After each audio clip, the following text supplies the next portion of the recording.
Hello, everyone. My name is Rebecca, and my theory is on the culture studies of Stuart Hall. He is a professor of sociology. He actually just passed away this past year, 2014. So, throughout this video, we're going to be discussing which parts this theory consists of.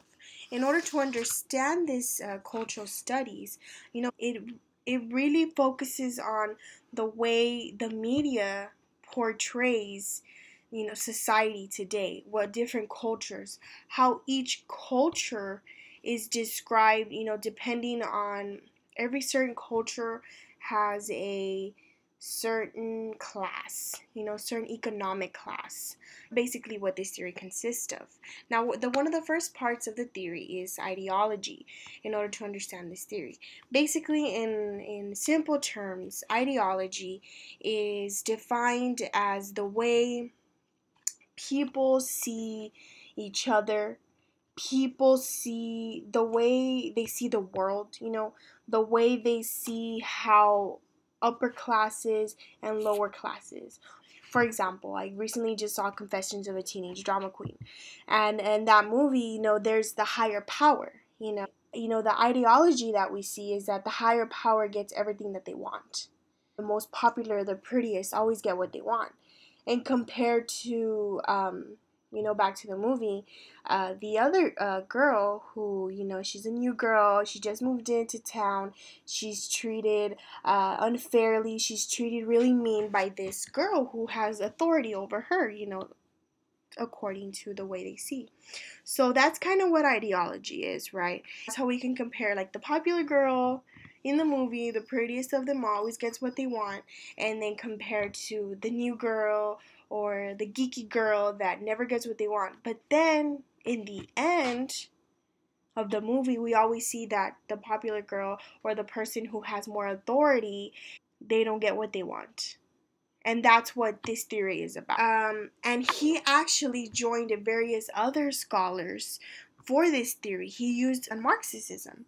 Basically, what Marxism, it deals with economics and power. The golden rule of Marxism is that he who has the gold rules. So he who has the power, he who has the authority rules. So that's how he, with the help of Karl Marx, ties in with the theory, with the culture studies theory. Because even if you don't even have a higher power, let's say in a business, if you have more money than others, more than likely you will succeed higher than them. Why? Because you have the resources. And that's what Hall was trying to prove with this theory. This also ties in with hegemony, which basically that is the dominance that one group has over another. So the book uses the example of the way the US is seen by other countries. The US is seen as, oh, they dominate everyone and they want to take over everyone to have peace, and they're the ones that they want to rule the entire world. What he's trying to prove as well. Stated that one of the primary function is to make meaning. So in other words, he means that where do people get these meanings, right?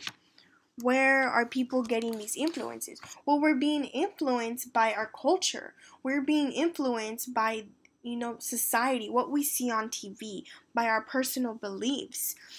So one of the examples that he gives to his readers is that a red light means stop and a green light means go. How do we know that? Because we just know. We just know that. Who gave that meaning, though? Who gave the meaning that red is stop and green is go? Because we've known from a long time. And that's what hegemony is. Putting what we know and what we don't know, and the meaning that we give to things.